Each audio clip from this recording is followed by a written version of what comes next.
The year is 1987. You can still smell hairspray at every single street corner. A young shooting guard for the Chicago Bulls just led the league in scoring, and the New York Giants are Super Bowl champions.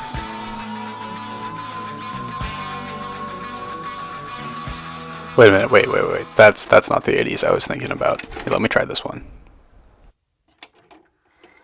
And we will make America great again. Thank you, Ohio. Thank you.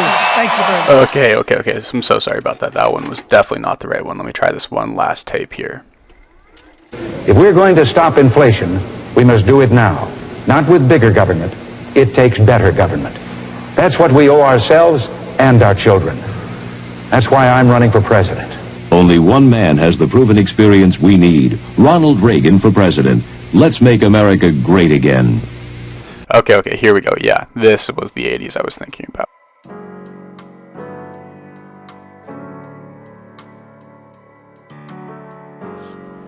I don't think it's an exaggeration to call Milton Friedman's Free to Choose a survival kit for you, for our nation, and for freedom. You probably recognize the man on your screen as Ronald Reagan, the 40th President of the United States who served from 1981 to 1989 and made a lot of changes from the prior presidency.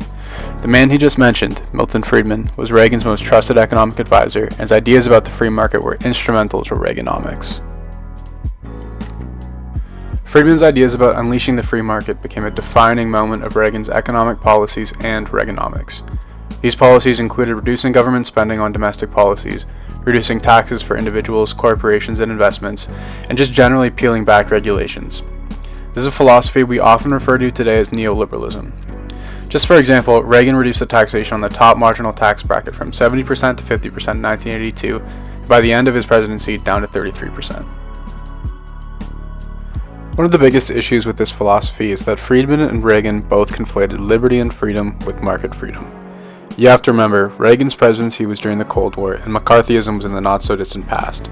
Friedman and Reagan both worked to frame non-market freedom as being socialist, a prominent topic in Friedman's infamous 1970 New York Times editorial, "The social responsibility of business is to increase its profits."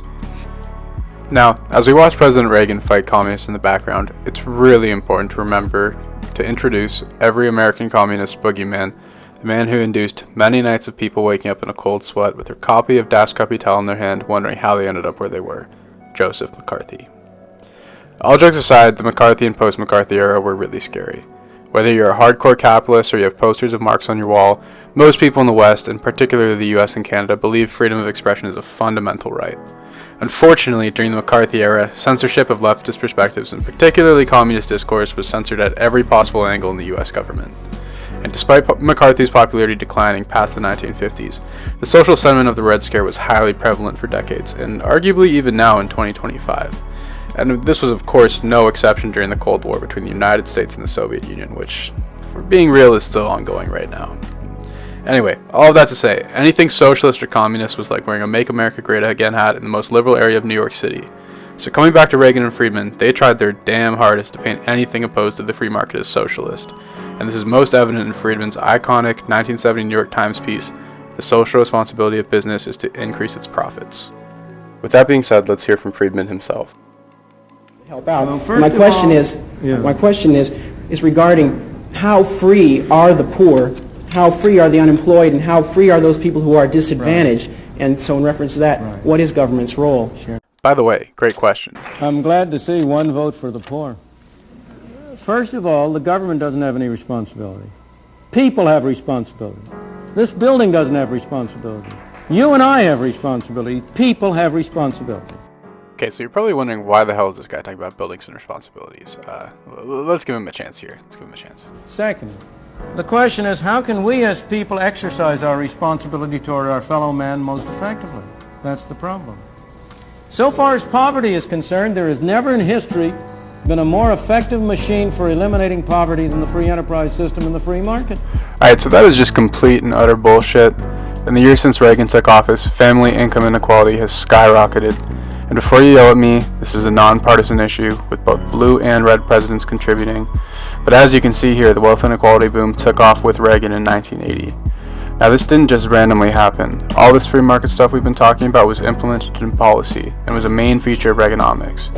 But the true point of what I want to get at in this video is how this neoliberal philosophy of freedom and deregulation snuck its way into other areas of policy, and particularly in this case, the fairness doctrine. We can't go on like this as a divided nation, as divided as we are. Terrifying. How can the political landscape is so divided? Yes, that have so gravely divided our country. We're very divided right now. Let's actually say that we're more divided than totally divided country for 8 years, and long before that, in all fairness to President Obama, long before President Obama, we have had a very divided. I didn't come along and divide this country. Whether us on the left want to admit it or not, Trump is right. Trump is not what divided America. There's major issues, systemic issues that cause division in the country. He's just a product of the system. But things have gotten worse. But you don't need me to tell you that. I think it's disrespectful for you to come into the Oval Office and try to litigate this in front of the American media. Right now, you guys are going around. Did you know that there used to be policy that explicitly addressed this division Trump was talking about? It was called the Fairness Doctrine.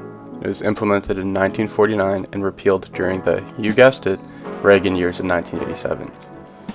The Fairness Doctrine required broadcasters to present issues fairly, representing both sides of the debate. What that means in the American context is typically the liberal and conservative sides of things. And if you weren't able to present both sides, you wouldn't be granted a broadcasting license, or the FCC would try to take it away. But you know what I find the most unimaginable policy about the Fairness Doctrine? The FCC used to require broadcasters to give airtime to people they would talk poorly about on the airwaves. It was called the right to respond. Can you imagine that today? If every single time Trump or Biden or Kamala said something bad about one or the other, they would have literally had to carve out airspace for them to respond on their own shows. Alright, so it all sounds great and all, so why did it get repealed?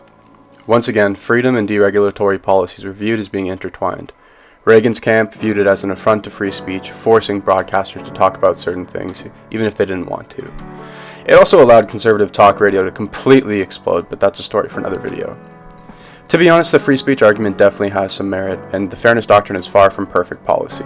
But we've always had limitations to free speech, whether it was during McCarthyism, restrictions on hate speech, and so on. So it begs the question, knowing what we know now, 38 years later in 2025, was the repealing of the Fairness Doctrine worth that little extra bit of free speech we got? Elon, go ahead. Sure.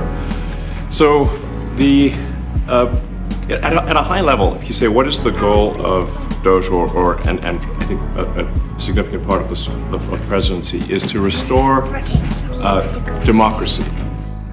Sound familiar? My friends, what we are looking at here has nothing to do with democracy. What we are looking at here is oligarchy. This is up and up. Government by the billionaire class for the billionaire class. So what's the big point here? Elon, Trump, Reagan, the Fairness Doctrine, what's the big connection? Reagan perpetuated major wealth inequalities that hurt millions of people for a very long time. And it's happening again. All of these policies, from Reagan to DOGE, they're deliberate. Repealing the Fairness Doctrine was a major contributor to how divided we are today. It allowed the media, whether it's CNN or Fox, to paint partisan topics as good versus bad, over time degrading their coverage.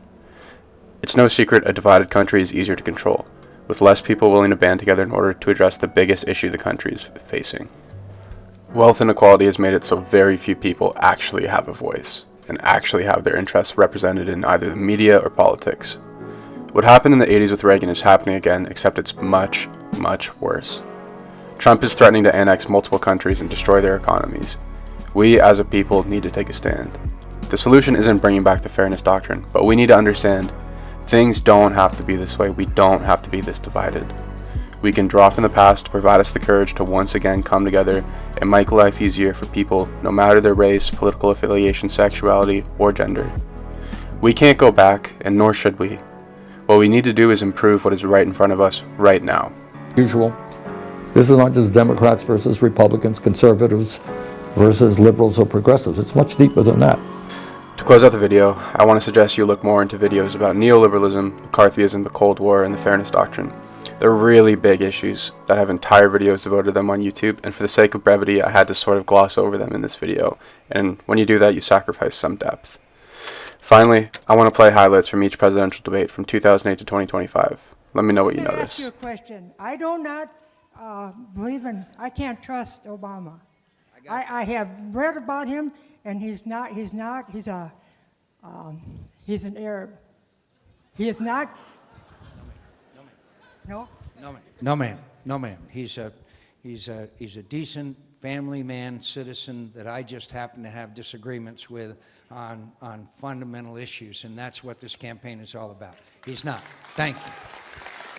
And congratulations to you, Mr. President, on your anniversary. I'm sure this was the most romantic place you could imagine, here with me. So congratulations. Because Putin has outsmarted her at every step of the way. Excuse me. She's been proven to be a liar on so many different ways. This is just another lie. Excuse me. My turn. Such a nasty woman. Trust fund. He held a number of big rallies where he said that he could not possibly have done those things to those women because they were not attractive enough for them to be assaulted. I did not say that. People should speak. You should go out and vote. You're in voting now. Vote and let your senators know how strongly you feel.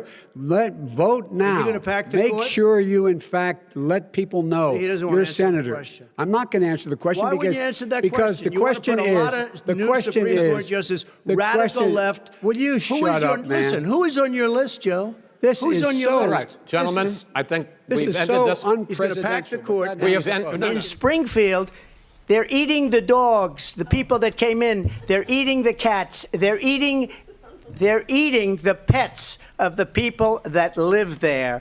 And this is what's happening in our country, and it's a shame. I just want to clarify here. You bring up Springfield, Ohio, and ABC News did reach out to the city manager there. He told us there have been no credible reports of specific claims of pets being harmed, injured, or abused by individuals within the immigrant community.